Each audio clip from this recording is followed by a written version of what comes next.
Hey guys, this is my full review of the Motorola G Power 2020. We'll be talking about the pros and cons, so make sure you stick around to the end. My name is David Rodriguez, and before I continue, make sure you subscribe so you don't miss any of our videos.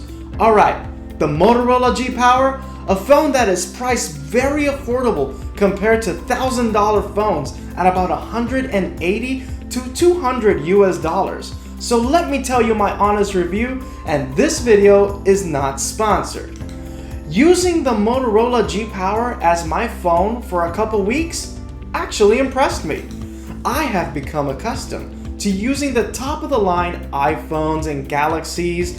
The absolute best feature in my opinion for this phone is the battery life. It's incredible. 5,000 milliamps really go a long way in this phone. The Galaxy Note 10 that I currently use has 3,500 milliamp battery.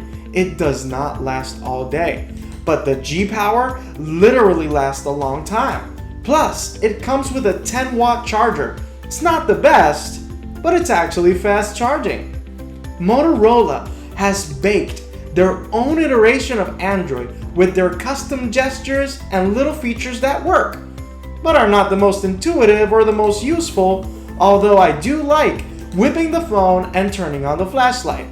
I actually use this feature a lot. Just don't let the phone slip from your hands. Let's talk about cameras. They're good. Even though the camera app feels sluggish, it manages to take decent pictures. And for being such a low price phone, you're getting great cameras. One feature that is interesting to see in a phone nowadays is the headphone jack, which ties into another app that is present on this phone, an FM radio tuner. If you connect a pair of headphones, they serve as an antenna for listening to your favorite FM stations. I don't know who uses this feature, but it's a feature nonetheless.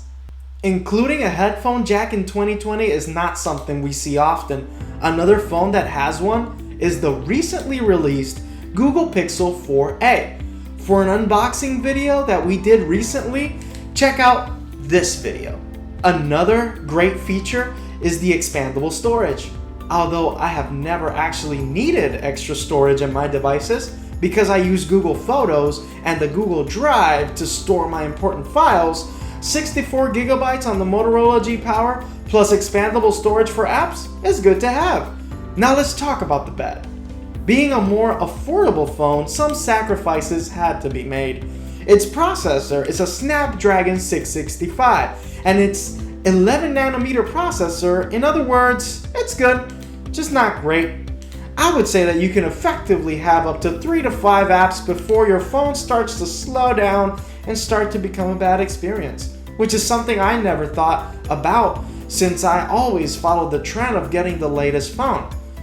I have always left apps open carelessly without worrying about slowdowns.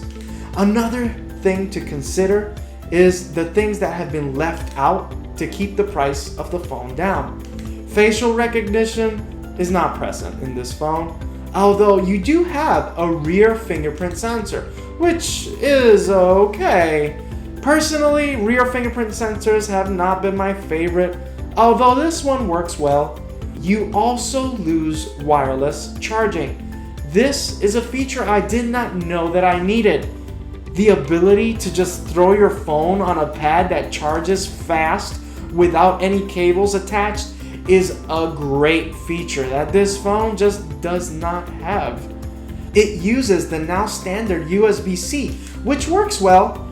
The only reason I feel like I need wireless charging is if I accidentally break the USB port, I can still charge and use my phone. I don't know why USB cables feel fragile to me, although I've never had one fail. Another feature that was left out of this phone is NFC, and this is used for your wireless credit card payments, so no Google Pay on this phone, which is really not a deal breaker, but in the current situation, not having to touch a PIN pad and still being able to pay for something with your card is great. Or having access to your card if you forgot your wallet at home, that has saved me a lot of time and frustration. A great feature that this phone just doesn't have. So in conclusion, the Motorola G Power. I would recommend it if you're looking for a very affordable phone that has great features and the best battery life I have ever had on a smartphone.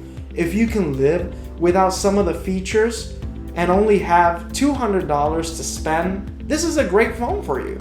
If you can spend $350, I would recommend the Google Pixel 4a or the iPhone SE. Alright, this is the end of my review of the Motorola G Power. If you liked this video, please hit that like button. If you disliked it, you can hit that too. Make sure you subscribe, and if you think this video can help someone, make sure you share it. I will keep doing reviews on these phones, so stick around and I'll see you on the next one.